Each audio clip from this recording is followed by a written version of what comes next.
Hello friends, ఇవాళైతే నేను మీకు ఎంతో టేస్టీ చికెన్ పిక్కల్ ఎలా చేసుకోవాలి అని అయితే చూపిస్తున్నానండి. ఫస్ట్ అయితే నేనైతే ఒక హాఫ్ కేజీ చికెన్ అయితే తీసుకొచ్చుకున్నాను. చికెన్ని నీట్గా అయితే క్లీన్ చేసేసుకోవాలి. కొంచెం ఉప్పు పసుపు వేసి బాగా క్లీన్ చేసుకోండి. బాగా క్లీన్ చేసుకున్న తర్వాత ఒక ప్యాన్ పెట్టుకొని అందులో ఈ చికెన్ వేసి సన్న మంట మీద బాగా బాయిల్ చేసుకోవాలి.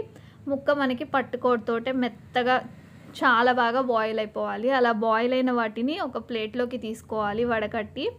అలా తీసుకున్న తర్వాత ఒక ప్యాన్లో మళ్ళీ ఆయిల్ పెట్టుకొని అందులో ఈ చికెన్ ముక్కల్ని వేసి బాగా వేయించుకోవాలి. మనకి ముక్క ఎంతగా వేగితే అంత టేస్ట్ అయితే వస్తుందండి. అండ్ అలాగే ముక్క వేగడం వల్ల మనకి చాలా క్రిస్పీగా కూడా ఉంటుంది.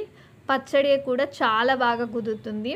అలా బాగా వేయించుకున్న వాటిని ఒక ప్లేట్లోకి తీసుకొని అదే నూనెలో కొంచెం అల్లం వెల్లుల్లి పేస్ట్ని అయితే వేయండి. వేసుకొని దాన్ని సన్న మంట మీద వేయించుకుంటూ ఉండండి. అలా వేయించుకుంటూ ఉండి ఈలోపు మనం అది వేగేలోపు ఒక ధనియాలు, చెక్క, లవంగాలు, జాజి పువ్వు ఇలాంటివన్నీ వేసుకొని పౌడర్ అయితే చేసుకోవాలి. మేము బయట మసాలాలు అయితే వేయట్లేదు, సో అందుకని చెప్పి ఇంట్లోనే దంచుకుంటున్నాము. ఇవన్నీ ఇలా దంచి పౌడర్ చేసేసుకొని ఇవి పౌడర్ అయిపోయిన తర్వాత అల్లం వెల్లుల్లి పేస్ట్ వేగే ఉంటుంది. ఈలోపు ఆ అల్లం వెల్లుల్లి పేస్ట్లోనే మనం వేయించి పెట్టుకున్న చికెన్ ముక్కల్ని వేసేసి బాగా అయితే ఒక 2 మినిట్స్ కలిపేయండి. ఎందుకంటే మనం కలపడం వల్ల మనకి అల్లం వెల్లుల్లి పేస్ట్ ముక్కకి బాగా పడుతుంది.